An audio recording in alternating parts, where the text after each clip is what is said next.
The week is finally here. We have impeachment inquiry hearings. I'll give you a little preview of that with my big brain.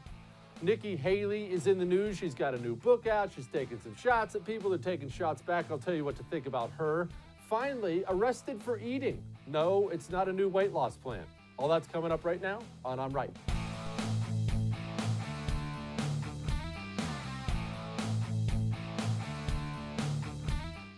Well, the week is finally here, ladies and gentlemen. Announcements have been made. We are going to have our public impeachment inquiry hearings.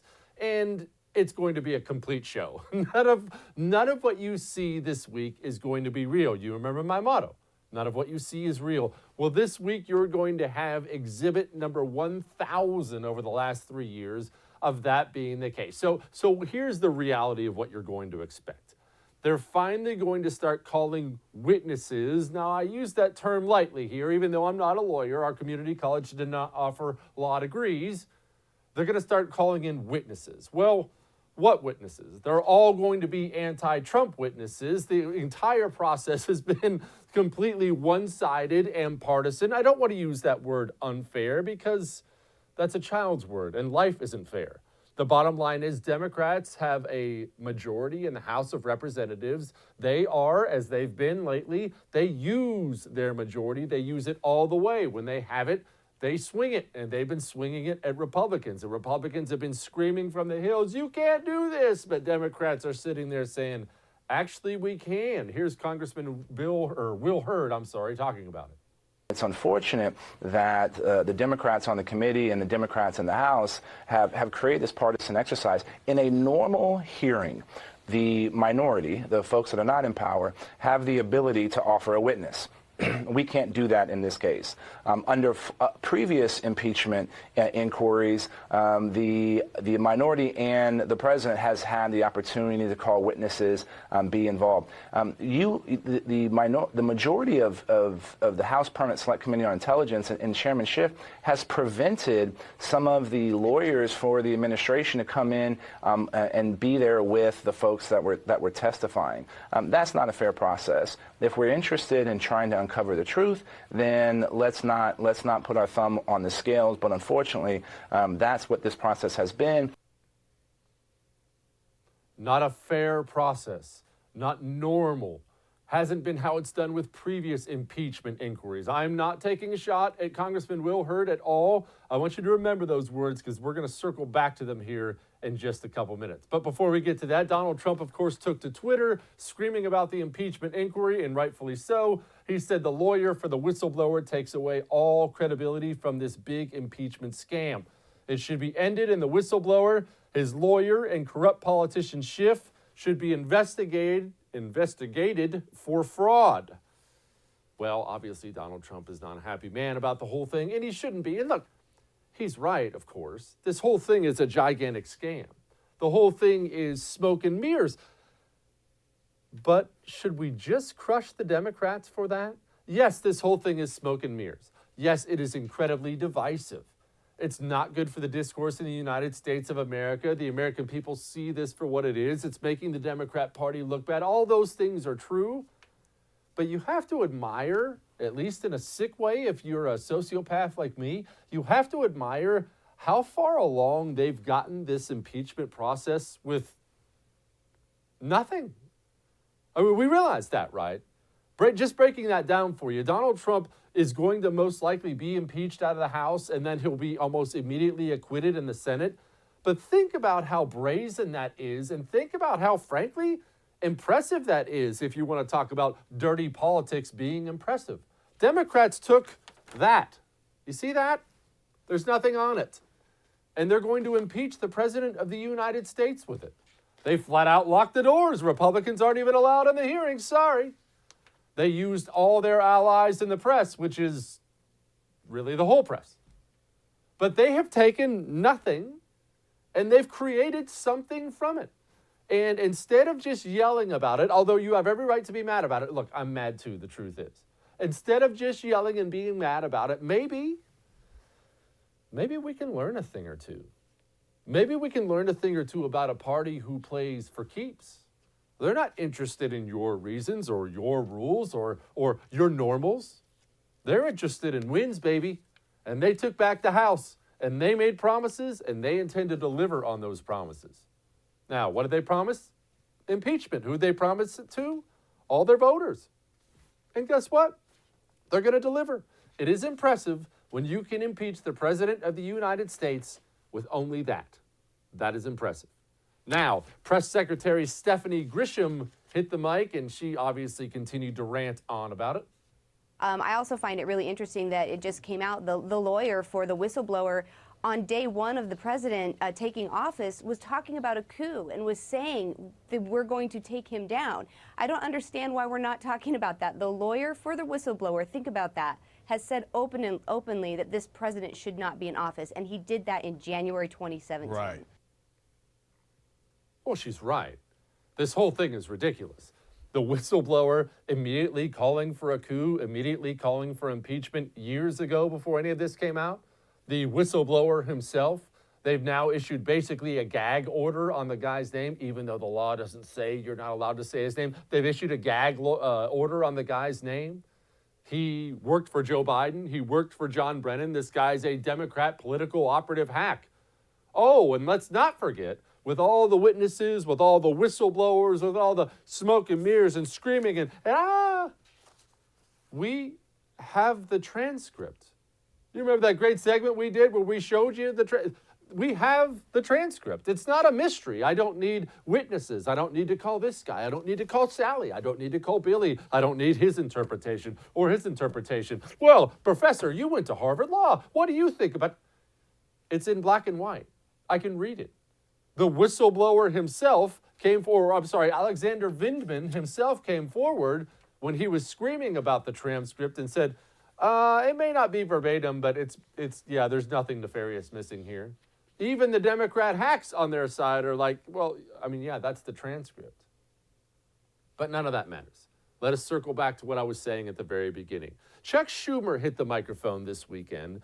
He wanted to talk a little bit about impeachment. And remember, just so you understand, they have not filed articles of impeachment yet. The President of the United States has not been impeached yet. What they're doing is an impeachment inquiry. We're about to have a bunch of show trials. A little historical reference for you here. The last time they did this, it took 14 months of trials. Well, Democrats do not have the luxury of that. They need to try to get this wrapped up and wrapped up soon. They cannot have an impeachment inquiry gobbling up the news cycle going too far into the 2020 elections. But either way, so the last one took 14 months. So they're going to call a bunch of witnesses forward, as you just heard. The Republicans really aren't going to get any witnesses they want. The Democrats are going to cover everything up, cram everything down the Republicans' throat. Then they're going to file articles of impeachment. I'm telling you right now that will happen. Donald Trump is going to be impeached by the House of Representatives, at which point it goes to the Senate, where the president is tried. Every Republican in the Senate, with the exception of milquetoast Mitt Romney, by this point in time, has come out and said, well, this whole thing's a scam. No, this is not going anywhere. So he'll get quickly acquitted and move on. Well, Chuck Schumer, he doesn't think that's fair. Here's what Chuck said. McConnell is the majority leader, so it's his prerogative to set up rules. In the past, there's always been consultation with the minority leader, and I hope he will consult with us and we can get some fair bipartisan rules like was done in the last impeachment situation with Bill Clinton. They initially came to an initial agreement that passed 100-0. They had some disputes later, and it passed in a more divided way. But I am ready to sit down with Leader McConnell and try to come up with fair rules. There's no reason why we shouldn't be able to do that. Let us turn back the clock just not very long ago. Do you remember Obamacare? I remember Obamacare. Do you remember Obamacare? I'm sure you do. It passed without any Republican votes. Not only did it pass without any Republican votes, it was passed without even, frankly, considering any Republican amendments, no Republican input. It was Democrats who had complete ownership of the House and the Senate and the presidency telling Republicans, you can take your opinion and roll it up in a nice little wad and put it where the sun don't shine. Ladies and gentlemen, that changed the political discourse in America. Democrats do not understand what happened that day. They passed that thing finally in the dead of night with no Republican support. Politics took a different form after that, and it will remain in that form for a long time in the foreseeable future. You heard Republican Congressman Will Hurd at the very beginning of this segment. This is not normal. This is not how we've done things in the past. This is not fair. Then you heard Chuck Schumer just now. This is not fair. We didn't do this in the last impeachment. This is not how we've done this before. Norms change. Forget about what you used to think is normal. What matters now, and you may not like hearing this, look, I understand. I don't even love saying it. I just acknowledge that's where we are. What matters now is power. Who has it and who doesn't? Democrats have all the power in the United States House of Representatives. They're about to use that power to take a nothing burger and impeach the President of the United States. They're going to use that power.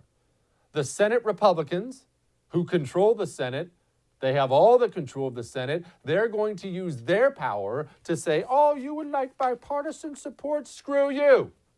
And guess what? Them's the breaks, baby. That's the way the game is played now. And if you're a Democrat sitting at home and that makes you really mad, that gives you the sense, this isn't fair. We've always done it bipartisan in the past. Go hold up that little poster of Barack Obama you still hold on your bedroom door that you look lovingly at every single night. And thank him. You did this. These are the new rules. Let me know how they taste. Buck Sexton of the Buck Sexton Show is going to be joining us in just a second. All of that may have made you uncomfortable, but I'm right. Hang on.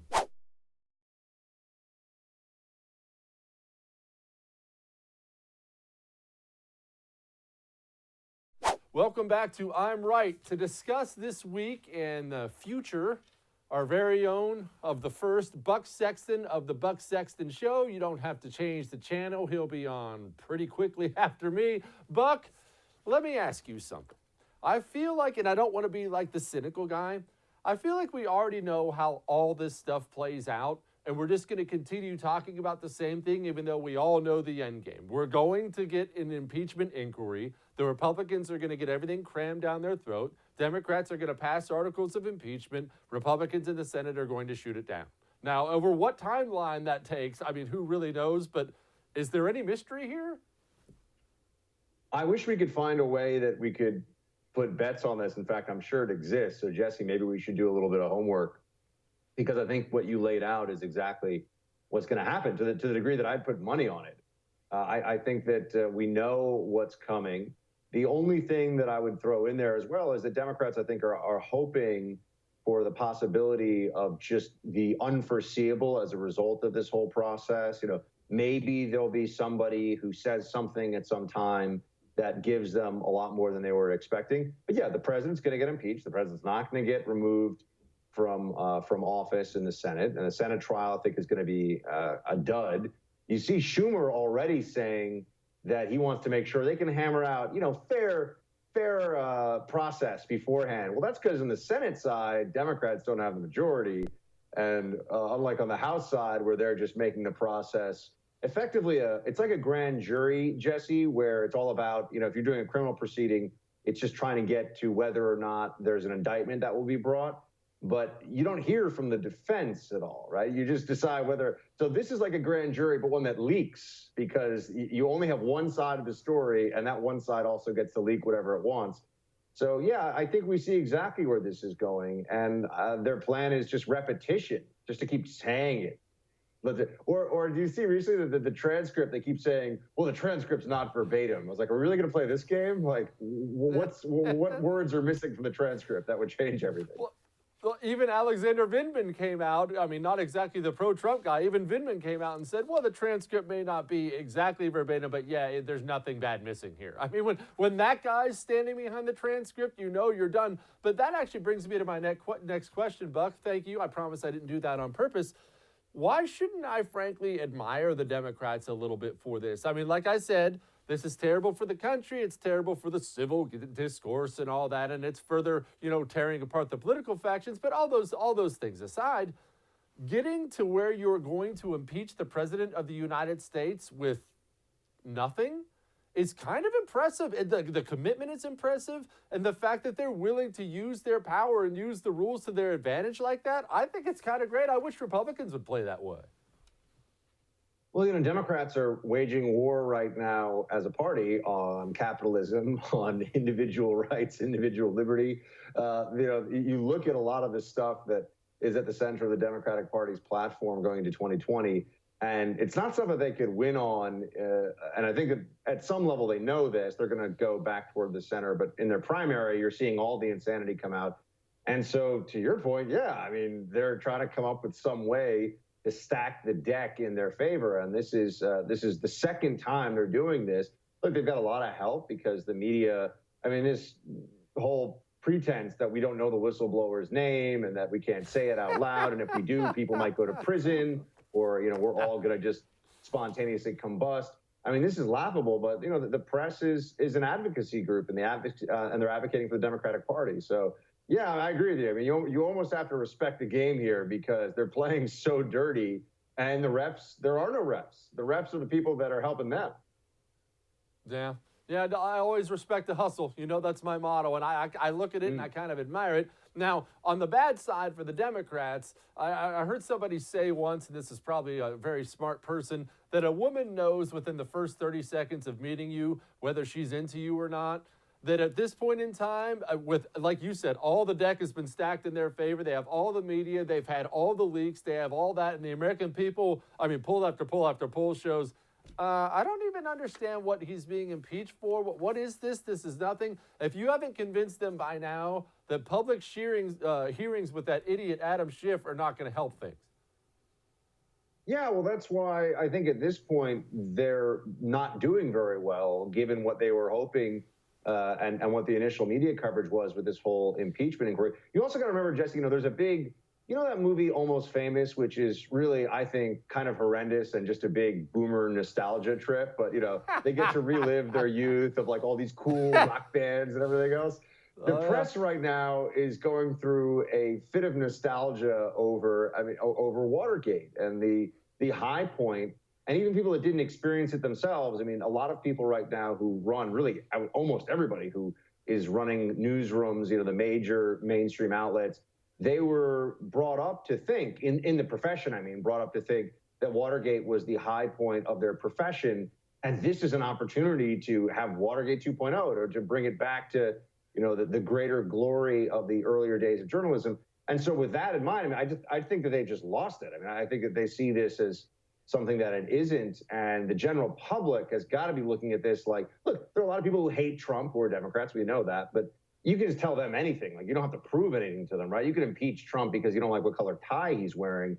But to anybody that's open-minded about what's going on or trying to pay attention to the facts, they've got to look at this like, these people have lost it. Like, this is not normal what we see going on right now. And that's, I run out of ways to call the Democrats crazy on my show, Jesse. Like, I'm running out of synonyms. I need a thesaurus. I love that Watergate comparison. I hadn't thought of that before. You know what? That's probably it. All these journos were raised up as if, Watergate journalists taking down the president was their pinnacle. And now they all want to be that. I'm totally taking that idea now. I'm going to use it on my radio show and act like I came up with it and give you none of the credit for it whatsoever. I love it. Go for it, man. It's the first. It's all within the family.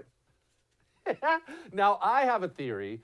We have Chuck Schumer. Congressman Will Hurd was on TV saying, hey, Republicans don't get to call any witnesses. This is unfair. This is not normal. Chuck Schumer was on TV saying, hey, I tried to get with Mitch McConnell, and we've always done it fair in the past. This isn't fair. Everything's unfair. And I have argued now that Barack Obama's Obamacare passage and the way Democrats passed that, and the dead of night, no Republican amendments, no Republican votes, no Republican supports, that changed the game politically in the United States of America. That there is no fair now. That Republicans in the House shouldn't be whining about fair. The Democrats in the Senate shouldn't be whining about fair. It is have power or don't have power, because if you're out of power, you're getting it crammed down your throat, and it was Obamacare's fault. Am I wrong? Well, I'm reminded of a quote from Children of Dune by, I believe, Frank Herbert, where he says, when I am weak, essentially, I ask for freedom because it is to your principles. And while I am strong, I take away your freedom because it is according to my principles. That is what I think the Democrats' approach to everything process-based in politics has become. And we see that, for example, with the way that this is playing out in the House. I mean, the House of Representatives, the whole thing is a sham. I mean, this is just, they have the authority. They do have the authority to make it up as they go along, and they're doing so. And yet Chuck Schumer is coming forward in the Senate like, well, guys, come on, let's be respectful of each other's equities here. Let's have a real conversation about this. And you see this also with the fight against Trump. I mean, this should be the most straightforward Supreme Court decision ever, although I believe it will be 5-4 in Trump's favor, with DACA. Obama comes along and says, okay, Congress won't act, which is just another way of saying won't do what I tell it to, because we have this whole separation of powers thing. So I'm just going to declare under my prosecutorial authority as the commander-in-chief that DACA is now the law of the land. The next president comes in and goes, okay, well, I'm not going to keep doing that. So what one president had the discretion to do, you'd think another has the discretion to undo. But no, not according to activist Obama appointee judges who are saying, no, you can't undo DACA. How are we pretending we're playing by real rules when one person, it's like, Jesse, if you walk into an ice cream parlor and I say, pick any flavor you want, you're the decider. And then I walk in and you say, you have to have that flavor of ice cream.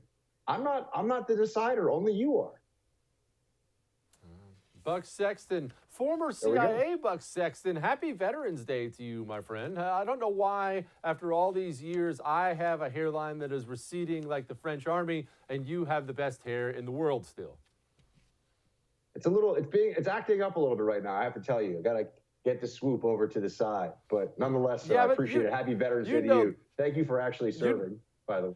You know the ladies love that though when you do the swoop thing. I mean they've just got to eat that thing up. All right, Buck Sexton of the Buck Sexton Show, also right here on the First. You can see the whole thing simulcast. Appreciate you, my brother. Take care, man. Coming up, Nikki Haley, the darling of the right, the next big thing, or is she? I'll give you the real skinny on Nikki Haley in just a second.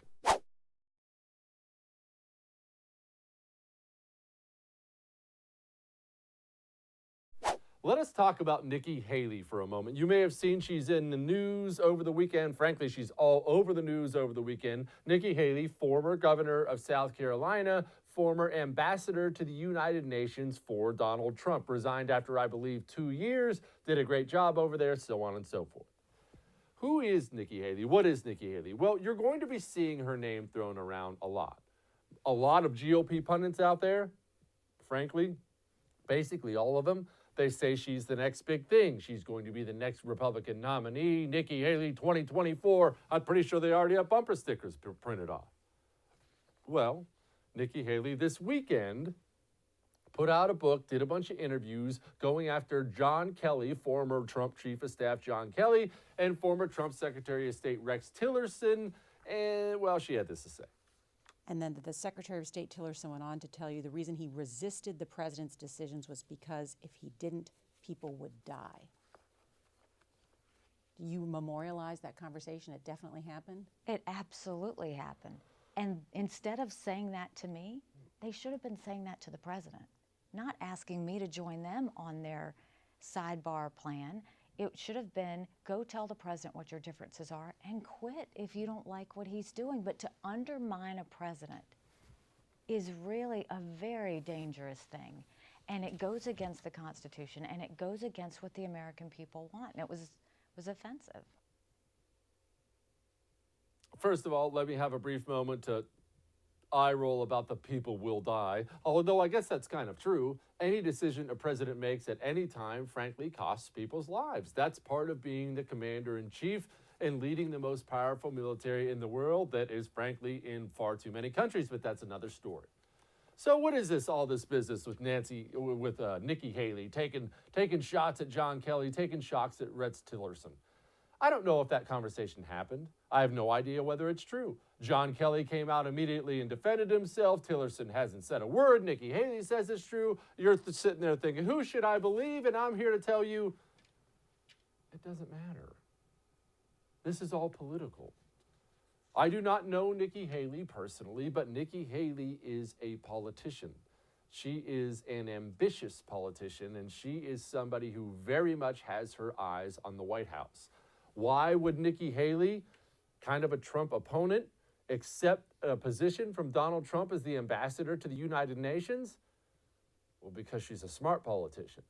What is her job? What did she do at the United Nations? What do Americans feel about the United Nations? We hate it. We laugh at it. We feel like they have too much authority. We feel like we carry all the responsibility. We think it's worthless. You can find several Americans, myself included, who says we should fire them all, send them all out of our country, and demo the building to the ground. So what was Nikki Haley's job? What did she constantly do there? She went there and defied them. She went there and gave a 2-year-long screw you to the United Nations and every other nation that hates us. She got great press out of it. Her political stock had never been higher. And after 2 years of that, of doing the easy thing, she left. And I'm not insulting her. That's what I want every United States ambassador to the United Nations to do. I want them to do exactly what Nikki Haley did. But she didn't do something difficult there. She did something every American, at least every American on the right, cheered for. And then at her highest moment, again smart, she left. And I told everybody as soon as she left, well, she's gearing up to run for president. You watch, she's about to write a book. Lo and behold, out comes the Nikki Haley book. Sometimes I have to tell you, it is a burden being this smart. I'm almost consider myself like some sort of like a prophet or something. But either way, she, of course, writes a book now. Takes a couple shots at guys that are thought to be anti-Trump, or she's making them out to be anti-Trump.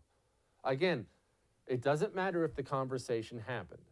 Nikki Haley wants to be president of the United States. In order to be president of the United States, you must do something that drives almost everybody nuts. Nevertheless, it is a political reality. You must build coalitions. The United States of America, 330 million people of us, we are built, the voting public is built of different coalitions. You have people on the right and left, of course. But in those coalitions, you have people who can defect, people who won't defect. You have people who care about abortion, people who care about taxes, people who care about spending, people who care about foreign policy, people who care about 1,000,001 different pet issues. And one thing is undeniably true no matter what you feel about the state of U.S. politics. Donald Trump is mega powerful on the right and mega popular on the right. You hear what I said? Popular. Keep that word in mind. Poll after poll after poll shows over 90% popularity for Donald Trump on the right. If you're somebody like Nikki Haley and you have your eyes on the White House, you are never walking into the White House without the approval of Donald Trump's supporters. Frankly, without the approval of Donald Trump himself. I know we like to make fun of, social media and Twitter and it's just tweets. Nikki Haley is one negative Donald Trump tweet about her away from losing the Republican nomination in 2024 if she wants it. It's that real. Instead, what'd she do? She acted like I was the one defending him behind the scenes. I got Donald Trump's back. You hear me, Donald Trump? And of course, Trump picked up on it right away, put out a tweet. Look at the great Nikki Haley, so proud of her. Go buy her book.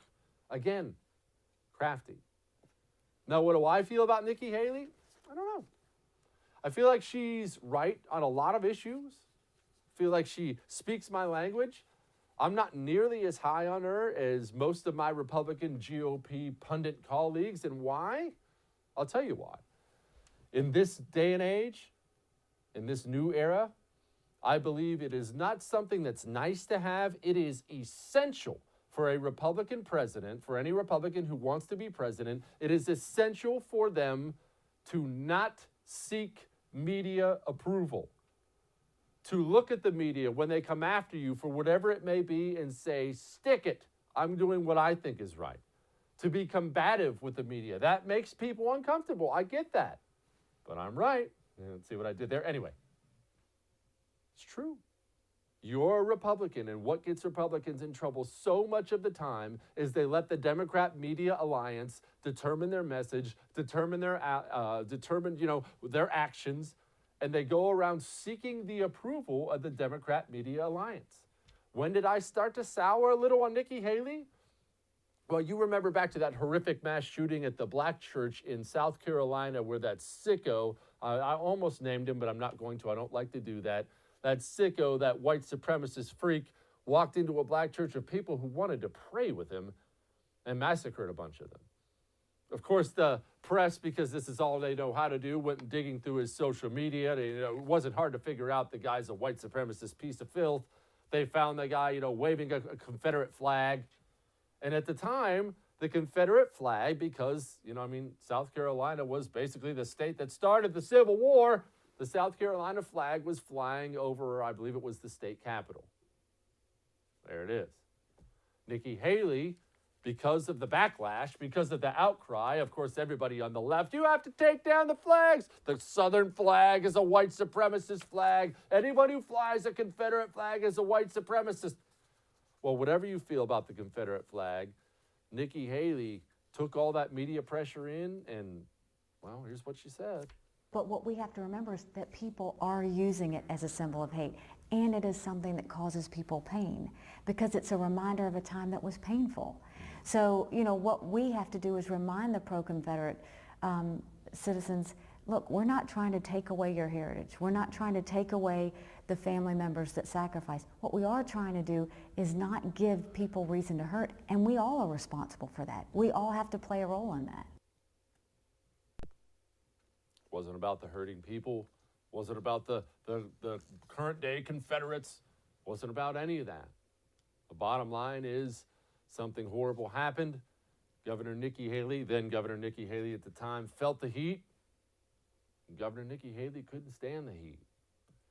And if you can't stand the heat as the Republican governor of South Carolina, how can I trust you as president of the United States when you're in the middle of the swamp? I'm going to ask Kurt Schlichter of townhall.com about that in just a second.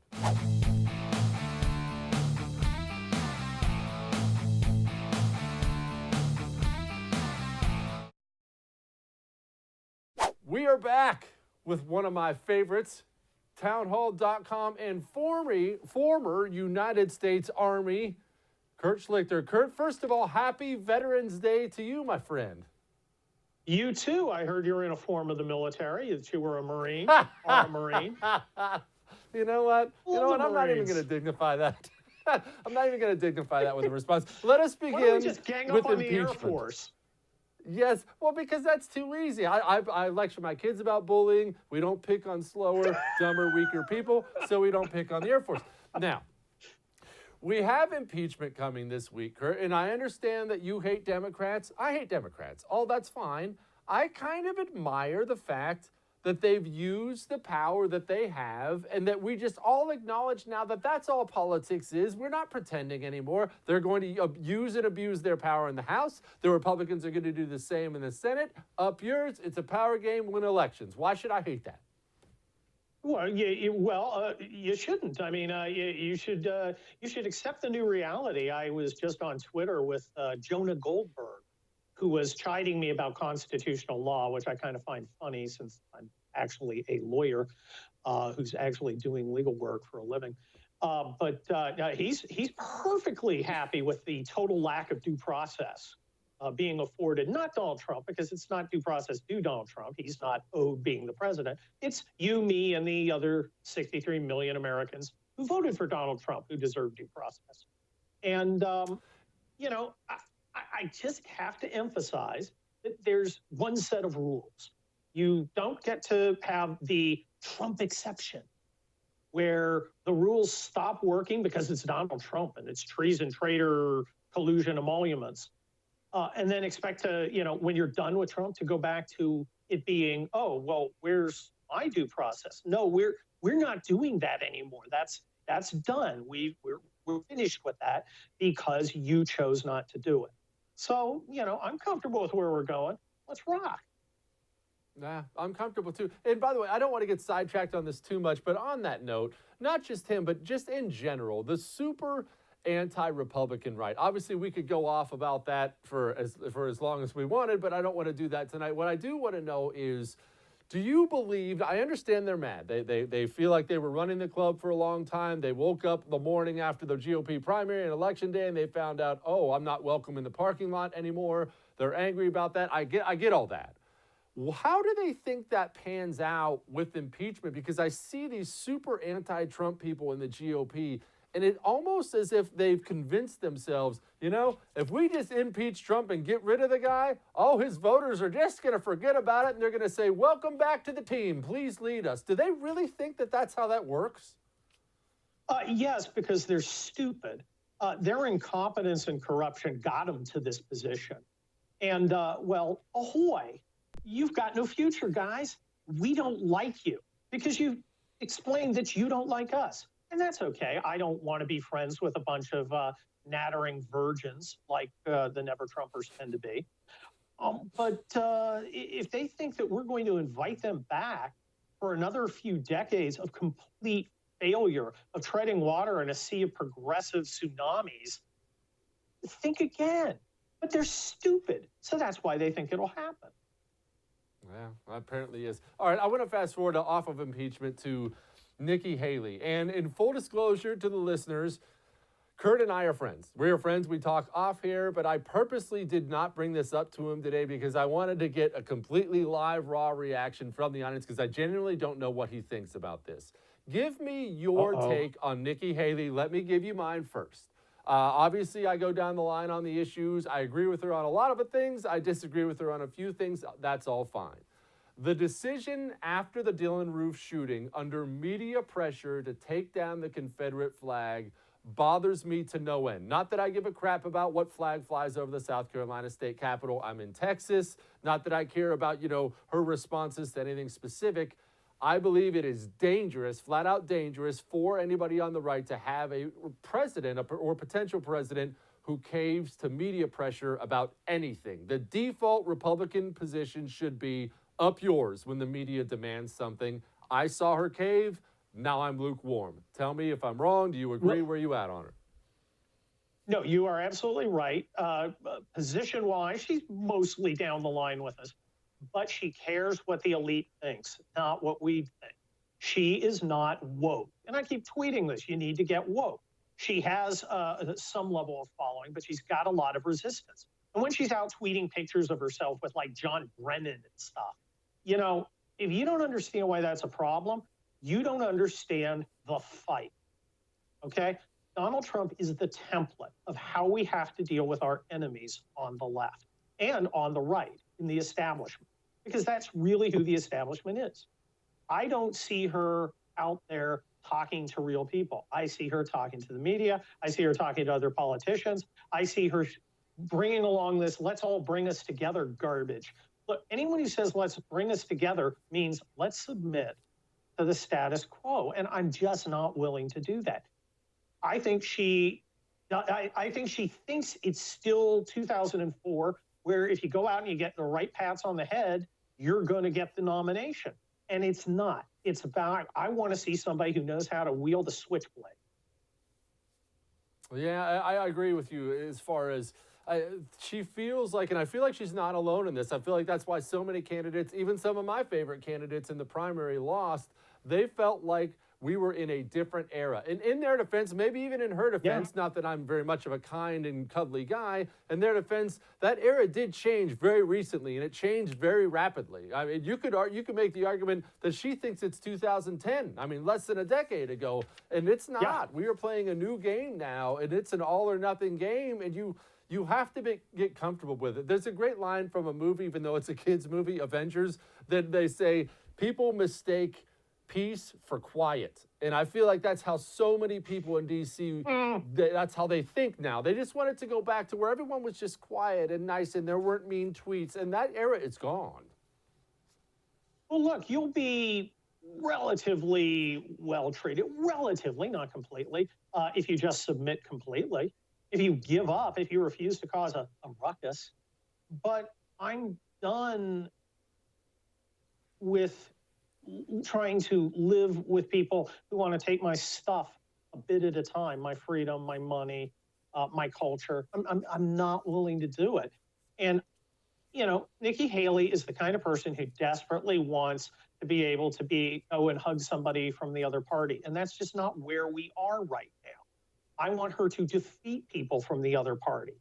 After that, she can hug their cockroaching, shattered carcass.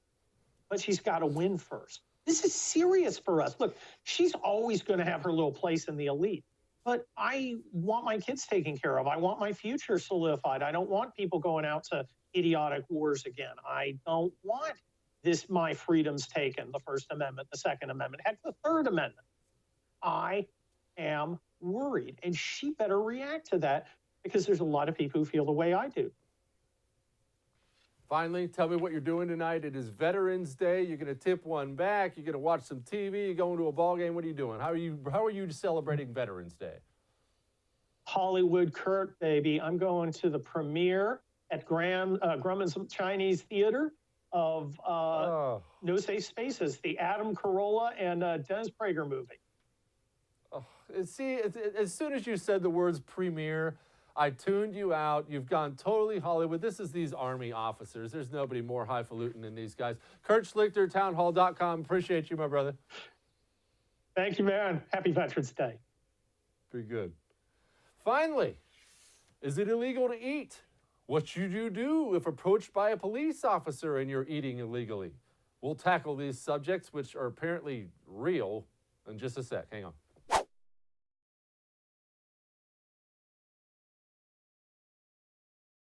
Okay, well, remember I have told you several times, especially when we were talking about gun control legislation, that you're going to have to be comfortable in the future, if the left gets their way on guns, being a lawbreaker. And that made so many people uncomfortable, but that's kind of my job. Well, apparently there are laws in California that determine where you can and can't eat. And this is obviously going to create some unnecessary confrontations between law enforcement and civilians like the one you see here. You are detained and you're not free to go. That's part of that either. Bro, you come up here, you single me out of all these people. You're eating. Bro, so what? It's against the law. So what? I tried to explain that to you. It's a violation of California law. I have the right to detain you. No, you don't. Yes, I do. Can you please let my backpack go? Are you going to cooperate? Yeah, we're. You cooperate? You're going to go into jail. I'm not going to jail for eating sandwich. No, for resisting arrest. I'm not resisting arrest. You are resisting. I haven't done anything wrong. I haven't done nothing wrong. I've done nothing wrong. You can argue that. I've done nothing wrong. Let my bag go. Just what? Let my bag go, bro. What are you, bro? What are you doing, bro? Let my bag go. Platform is uncooperative. Somebody cover you. Bro, bring them up here then. Everything about that made me uncomfortable. I'm sure everything about that made you uncomfortable. Couple things. One, don't pass stupid laws saying people aren't allowed to eat in certain places in public, because then you look like a totalitarian, and then people who think that cops are the bad guys anyway are only going to see videos like this and think to themselves, you know what? Cops are the bad guys. And I'm here to tell you cops are not the bad guys, but idiot politicians who give cops stupid laws to enforce, those are the bad guys. Two, if you're a guy and you're getting yelled at by a cop for eating a sandwich in a place you're not supposed to, don't get arrested for it.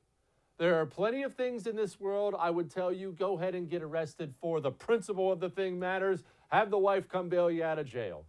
Do not get arrested for eating a ham sandwich in public. There's no win in that for you. Comply, gut the sandwich down, chuck it in the trash, do whatever you have to do. Come on now. Come on now. That's not worth the bail money, brother. All right, we're going to do this again tomorrow. To all my veterans out there, in all seriousness, thank you for what you do. Thank you for making sure you have kept this country free and safe. Go out there tonight. Have a beer safely. Don't drive. Enjoy yourself. Enjoy your buddies. Enjoy your family. God bless America. I'll see you all tomorrow.